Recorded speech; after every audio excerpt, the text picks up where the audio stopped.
বগুড়ার মেয়ে ভাই একটু ভাইয়া আমরা একটা কথা শুনি, কারণ সেই ঢাকা থেকে 7 ঘন্টা জার্নি করে এসেছি শুধুমাত্র আপনাদের সাথে কথা বলবো, আপনাদেরকে দেখবো।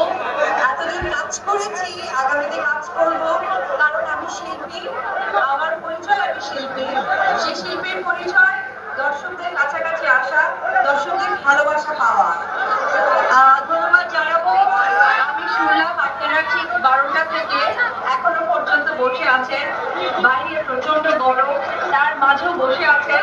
এটা আসলে ভালোবাসার বহিঃপ্রকাশ ছাড়া কিছুই না। আমি বলবো এখানে যারা জনগণ আছেন তাদের উদ্দেশ্যে একটা জোরে করতালি,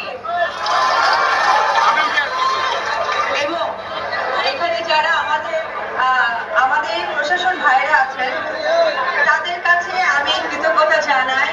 তারা যে ইউনিফর্ম নিয়ে, এত ভারী ইউনিফর্ম নিয়ে, আমাদের মতো আমরা যারা আর্টিস্ট সবসময় গেট আপে থাকি, ওনারাও কিন্তু সেম একটা গেট আপে থাকে, তো তারা অনেকক্ষণ থেকে ওয়েট করছে। তাদের জন্য আমি চাই আপনারা সকলেই ভোক্তাবাসের পক্ষ থেকে একটা জোরে করতালি।